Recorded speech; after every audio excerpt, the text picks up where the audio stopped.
Good evening student, कैसे आप सभी। आई होप आप अच्छे होंगे।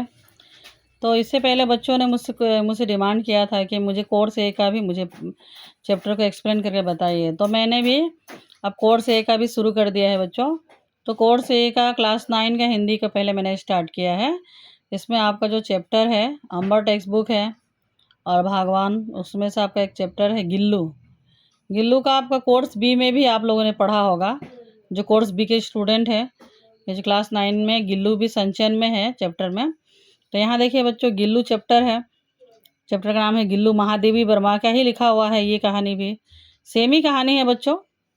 तो यहाँ पर सोन जूही में आज ये पीली कली लगी है, इसे देखकर अनायास ही उस छोटे जीव का स्मरण हो आया जो इस लता की सघन हरितिमा में छिपकर बैठता था और फिर मेरे निकट पहुँचते ही कंधे पर कूदकर मुझे चौंका देता था। तब मुझे कली की खोज रहती थी, पर आज उस लघु प्राण की खोज है। बच्चों, इसमें लेखिका जो बता रही है कि सोन जूही की जो पीली कली है, यानी कि जो लता है, जो फूल का एक पौधा है, लता है, क्रीपर है, उसमें एक एक जो जीव है, उसका जो घना है, जो घना बना हुआ सघन घना जो लता है, उसको देखकर लेखिका का एक छोटे से जीव का स्मरण हो जाता है, जो जो कि गिल्लू था। गिल्लू हमेशा उसी लता, सोन जूही की लता के नीचे ही छिपता था। वो उसका फेवरेट जगह था। और उसकी मृत्यु के बाद भी लेखिका को लगता था कि गिल्लू आए और उसे काश चौंका दे, उसी पौधे से निकलकर कली के रूप में शायद बनकर मुझे चौंका दे। परंतु वह तो अब इस सोन जूही की जड़ में मिट्टी होकर मिल गया होगा। कौन जाने, स्वर्णिम कली के बहाने वही मुझे चौंकाने ऊपर आ गया होगा। लेखिका कहती है कि शायद वो उसके मरे हुए दिन हो गए, तो वो मिट्टी में उसको वहीं दफनाया गया था, क्योंकि वो उसका पसंदीदा जगह था। इसीलिए लेखिका ने चाहा कि पसंदीदा जगह में वहीं उसे दफनाया जाए, और क्या पता है किसी दिन कली के रूप में वो उसे चौंकाने आ जाए। तो लेखिका की चाहत भी वही थी, और वो सोच भी रही थी शायद पीली कली के रूप में उसे चौंकाने आ गया होगा अचानक। तो बताती है कि कैसे ये सब था गिल्लू के मृत्यु के पश्चात होने वाली लेखिका की भावनाएं। तो लेखिका सोचती है, लेखिका को गिल्लू कैसे मिला, कहाँ मिला, किस अवस्था में मिला, और लेखिका ने उसे किस प्रकार जीवित किया, जीवित अवस्था में लाया। वो तो जीवित ही था, बट मृत्यु तक पहुंच चुका था। किस प्रकार उसे एक नया जीवन दिया, उसके बारे में लेखिका बताना चाहती है। अचानक एक दिन सवेरे कमरे से बरामदे में आकर मैंने देखा, दो कौवे एक गमले के चारों ओर चोंचों से छुआ छुअल जैसा खेल रहे हैं। यह काग भूसुंडी भी विचित्र पक्षी है, एक साथ समादृत, अनादृत, अति सम्मानित, अति अवमानित। तो लेखिका यहाँ बहुत इंपॉर्टेंट बात कह रही है बच्चों। देखिए कि अचानक से गिल्लू लेखिका को कहाँ मिलता है। एक सवेरे जो मिलता है उसे कमरे में बरामदे में आकर वो देखती है कि दो कौवे एक गमले के चारों ओर चोंचों से छुआ-छुअल खेल रहे हैं, यानी कि गिल्लू एकदम बेहोशी की हालत में था, उसे चोंचों से मार रहे थे। कौवों को देखकर लेखिका के मन में एक विचित्र सवाल आता है कि कौवे भी बहुत अजीब पक्षी है। एक साथ उसे कभी सम्मानित किया जाता है, कभी अपमानित किया जाता है, कभी उसे अति सम्मान किया जाता है, कभी अपमानित किया जाता है। तो सम्मानित के रूप में लेखिका बताती है उसे कब रिस्पेक्ट दिया जाता है कौवे को, तो उसके बारे में हमारे पुरखों का जो कहानी है उसके बारे में बताती है। हमारे बेचारे पुरखे न गरुड़ के रूप में आ सकते हैं, न मयूर के, न हंस के। उनके पितर पक्ष में हमसे कुछ पाने के लिए काग बनकर ही अवतरित होना पड़ता है। और उन्हें जो पितर पक्ष का हिंदुओं का एक फेस्टिवल है, यानी कि जो हमारे पूर्वज हैं, माता पिता और उनसे जो पुरखे पुराने हैं, वो सब उनकी मृत्यु हो जाती है, तो मान्यता है कि हिंदू धर्म में कि वो लोग साल में एक बार हमसे मिलने के लिए आते हैं। तो वो ना किसी भी रूप में नहीं आ सकते, गरुड़ के रूप में भी नहीं आ सकते, मयूर हंस किसी भी रूप में नहीं आएगा, बल्कि वो कौवे के रूप में अवतरित होते हैं। इतना ही नहीं कि हमारे हमारे दूरस्थ प्रियजनों को भी अपने आने का मधुर संदेश उनके कर्कश स्वर में ही देना पड़ता है। परंतु दूसरी ओर हम कौवा को काँव काँव करने को अवमानना के अर्थ रूप में प्रयुक्त करते हैं। तो एक तरफ पितृपक्ष के दौरान उसे सम्मान के दिया जाता है, उन्हें ढूंढा जाता है कि उन्हें खाना खिलाया जाए, उसके तो वो खा लेते हैं, जूठन कर लेते हैं, खाना को जूठा कर लेते हैं, तो लगता है कि उनके पूर्वजों ने स्वीकार कर लिया भोजन को। दूसरी तरफ उनके काँव काँव को अपशगुन माना जाता है। इसी प्रकार से लेखिका का सोचते सोचते तुरंत उनका ध्यान भंग होता है। मेरे कांग पुराण में विवेचन में अचानक बाधा आ पड़ी, क्योंकि गमले और दीवार की संधि में छिपे एक छोटे से जीव पर मेरी दृष्टि रुक गई। और कहती है कि अब वो सोचते-सोचते उनको ध्यान आता है कि मतलब कि अरे मैं तो ये बात कर रही हूँ, लेकिन अभी तो मतलब जो जो जीव बचा हुआ है, जो गमले और दीवार के संधि में फँसा हुआ है, उसके बारे में मुझे सोचना चाहिए। अचानक से उनकी नज़रें वहीं पहुँच गई। निकट जाकर देखा, गिलहरी का छोटा-सा बच्चा है, जो संभवतः घोंसले से गिर पड़ा है और अब कौवे जिसमें सुलभ आहार खोज रहे हैं। आप तो जानते हैं जैसा कि बच्चों कौवे जो है फ्लैश मीट वगैरह खाते हैं, तो वहीं पे वो कौवे ये जो गिलहरी, वो भी मतलब उसको भी वो अपना आहार के रूप में खाने की कोशिश कर रहे थे। काकदोए की चोंचों के 2 घाव इस लघु प्राण के लिए बहुत थे, अतः वह निश्चेष सा गमले में चिपटा हो पड़ा था।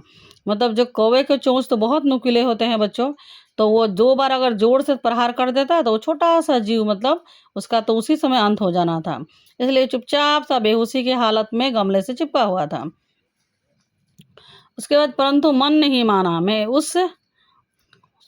सबने कहा कौवे की चोंच का घाव लगने के बाद यह बच नहीं सकता, अतः इसे ऐसे ही रहने दिया जाए।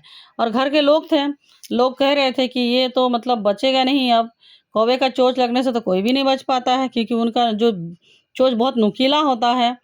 लेकिन उनका मन नहीं माना। उसे होले से उठाकर अपने कमरे में लाई, फिर रुई से रक्त पोंछकर घावों पर पेनिसिलिन का मरहम लगाया। लेकिन लेखिका का मन नहीं। लेखिका पशु प्रेमी थी, वो पशु पक्षियों को बहुत प्रेम करती थी, इसीलिए उनका मन नहीं माना और तुरंत उसे उठा के लेकर आई और रुई से उसके जो जख्म पर खून लगे हुए थे, उसको साफ करके उस पर पेनिसिलिन का मरहम लगाया। रुई की पतली बूंद दूध से भिगोकर जैसे उसे नन्हे से मुंह में लगाई पर मुंह खुल ना सका और दूध की बूंदें दोनों ओर ढुलक गई और वो उसे दूध पिलाने की कोशिश कर रही थी, लेकिन दूध वो पी नहीं पा रहा था। रुई के पाँव से दूध पिलाने की कोशिश कर रही थी, लेकिन वो दूध नहीं पी पा रहा था और दोनों तरफ जो है दूध की बूंदें ढुलक जा रही थी। कई घंटों के उपचार के उपरांत उसके मुंह में एक बूंद पानी टपकाया जा सका। तीसरे दिन वह इतना अच्छा और आश्वस्त हो गया कि मेरी उंगली अपने 2 नन्हों पंजों से पकड़कर नीले कांच की मोतियों जैसी आंखों से इधर उधर देखने लगा। और तीसरे दिन तो वो इतना अच्छा हो गया कि मतलब लेखिका की उंगली को पकड़कर और अपने उसके जो चमकीले आंख थे उससे वो इधर उधर देखने लगा। 3-4 मास में उसके स्निग्ध रोवे, झब्बेदार पूंछ और चंचल चमकीली आंखें सबको विस्मित करने लगी। बच्चों, आप सभी ने गिलहरी देखा ही है, गिलहरी कितनी खूबसूरत होती है। तो यहाँ भी गिलहरी का वर्णन किया गया है, शरीर का बनावट का वर्णन किया गया है। उसके चमकीले बाल, जो उसके पूंछ में बहुत झब्बर बाल होते हैं, चमकीली आंखें, सबको मतलब चौंकाने लगी कि ये इतना खूबसूरत हो गया। हमने उसकी जातिवाचक संज्ञा को व्यक्तिवाचक का रूप दे दिया। इस प्रकार हम उसे गिल्लू कहकर बुलाने लगे। मैंने फूल रखने की एक हल्की डलिया में रुई बिछाकर उसे तार से खिड़की पर लटका दिया। वहीं 2 वर्ष गिल्लू का घर रहा।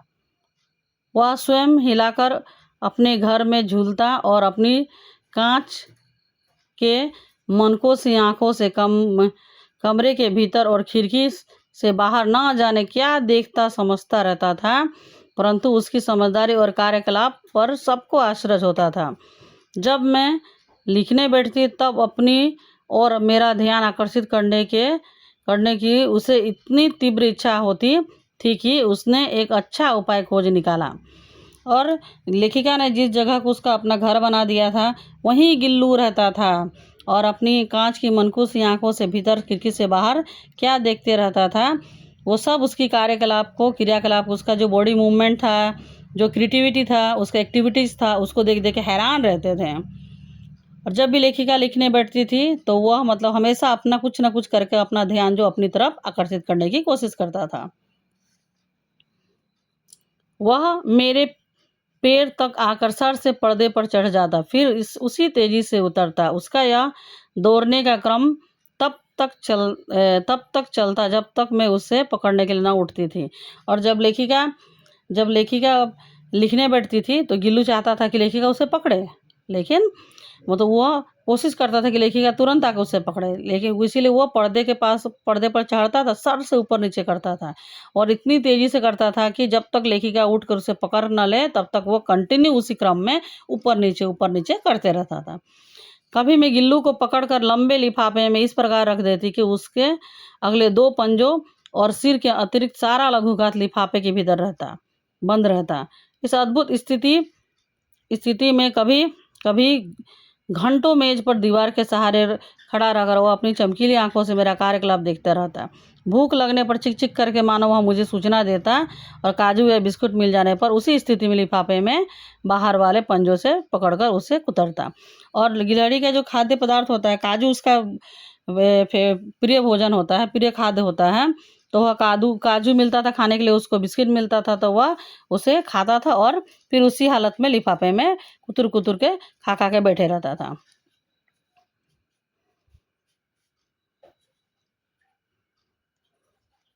फिर गिल्लू के जीवन का प्रथम बसंत आया। नीम चमेली की गंध मेरे कमरे में होले होले आने लगी। बाहर की गिलहरियां खिड़की की जाली के पास आकर चिक चिक करके न जाने क्या कहने लगी। गिल्लू को जाली के पास बैठकर अपनेपन से बाहर झांकते देखकर मुझे लगा कि मुक्त करना आवश्यक है। और पशु पक्षी जो होते हैं जो बाहर खुले में रहना चाहते, लेखिका ने भी जाली घर में रखा, बाहर उसे आज़ादी से रखा था, लेकिन बिल्लियों से बचा कर रखना बहुत मुश्किल था। और गिल्लू जब जाली के बाहर जो गिलहरियों को देखता था कि बाहर की गिलहरियां अंदर की तरफ देख रही है तो गिल्लू भी बड़े चाव से बाहर देखता था, जाली से बाहर देखता था। तब लेखिका ने महसूस किया कि गिल्लू को मुक्त कर देना चाहिए, क्योंकि वो उसके भावनाओं से जुड़ा हुआ था। क्योंकि कोई भी जीव जंतु आज़ाद रहना चाहते हैं, उस प्रकार से गिल्लू भी अपने जातिवाचक लोगों से मिलना चाहता था। मैंने कील निकालकर जाली का एक कोना खोल दिया और इस मार्ग से गिल्लू ने बाहर जाने पर सचमुच मुक्ति की सांस ली। इतने छोटे जीव को घर में पले कुत्ते बिल्लियों से बचाना भी एक समस्या थी, क्योंकि मैंने पहले ही बता दिया था कि लेखिका को उसको बहुत संभाल कर रखना पड़ता था। इसीलिए लेखिका ने भी उसे आज़ाद करना चाहा, क्योंकि लेखिका देख रही है गिल्लू बाहर जाना चाहता था, वो अपने मित्रों से मिलना चाहता था। इसलिए लेखिका ने भी जाली के एक कोना खोलकर गिल्लू को आज़ाद कर दिया। अब गिल्लू को लेखिका ने राहत की सांस ली, यानी कि उसको भी उसका मित्र मिल गया और वहीं से जाली के कोने से ही वो आना जाना करना शुरू कर दिया। बाहर जाता था, भीतर आता था। आवश्यक कागज पत्रों के कारण मेरे जाने पर कमरा बंद ही रहता था। मेरे कॉलेज से लौटने पर जैसे ही कमरा खोला गया, मैंने भीतर पैर रखा, वैसे ही गिल्लू जाली के द्वार से भीतर आकर मेरे पैर से सिर और सिर से पैर तक दौड़ लगाने लगा। तब से नित्य क्रम का हो गया। जब लेखिका मेरे कमरे से बाहर जाने पर गिल्लू भी खिड़की की खुली जाली की राह बाहर चला जाता और दिन भर गिलहरी के झुंड का नेता बना रहता। उछलता कूदता खेलता कूदता ठीक 4 बजे वह खिड़की से भीतर आकर झूले में झूलने लगता।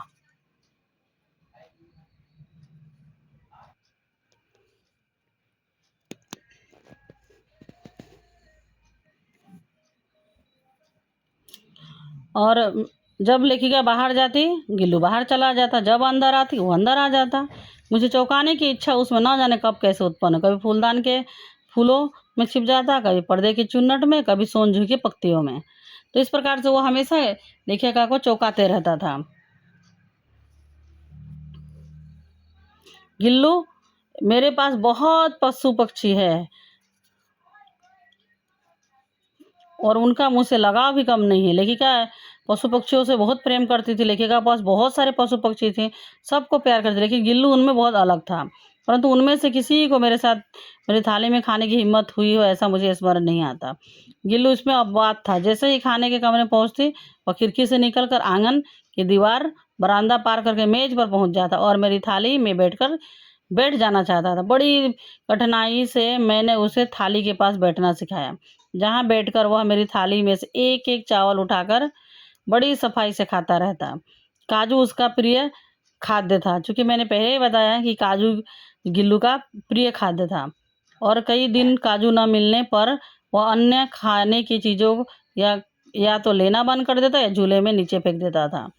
उसी बीच मुझे मोटर दुर्घटना में आहत होकर कुछ दिन अस्पताल में रहना पड़ा।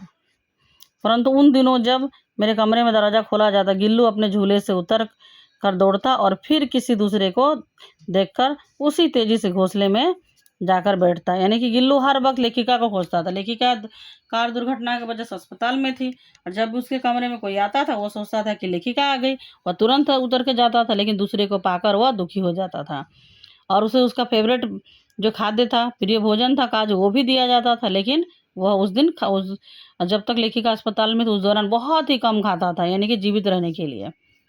मेरी अस्वस्थता में वह तकिए पर सिरहाने बैठकर अपने नन्हे नन्हे पंजों से मेरे सिर और बालों को इतने होले होले सहलाता कि उसका हटना एक परिचारिका के हटने के समान लगता था।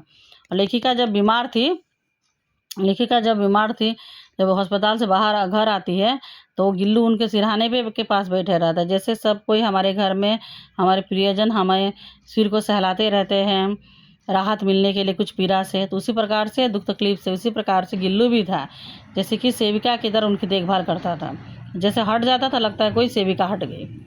गर्मियों में जब दोपहर में काम करती रहती तो गिल्लू न बाहर जाता न अपने झूले में बैठता। उसने मेरे निकट रहने के साथ गर्मी से बचने का एक सर्वथा नया उपाय खोज निकाला था। वह मेरे पास रखी सुराही पर लेट जाता था। इस प्रकार समीप भी रहता और ठंडक भी रहता। गिलहरियों की जीवन की अवधि 2 वर्ष से अधिक नहीं होती थी और जो कि बच्चों गिलहरी सिर्फ 2 साल जीवित रहती है और 2 साल से ज़्यादा जीवित नहीं रह सकते। अतः गिल्लू की जीवन यात्रा का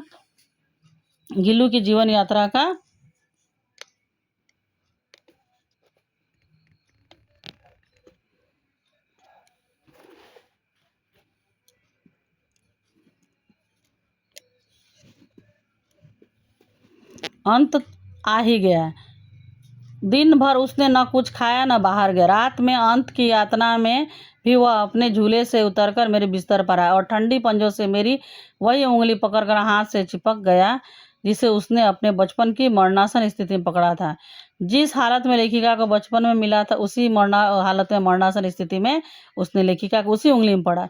पंजे इतने ठंडे हो रहे थे कि मैंने जाकर हीटर जलाया, उसे उष्णता देने का प्रयास किया। इसलिए कि लेखिका ने हीटर जला कर उसे उष्णता हीट देने की कोशिश किया ताकि वह जीवित हो जाए, परंतु प्रभात की प्रथम किरण के स्पर्श के साथ ही वह उसके किसी और जीवन में जगने के लिए सो गया। यानी कि गिल्लू की मृत्यु हो गई।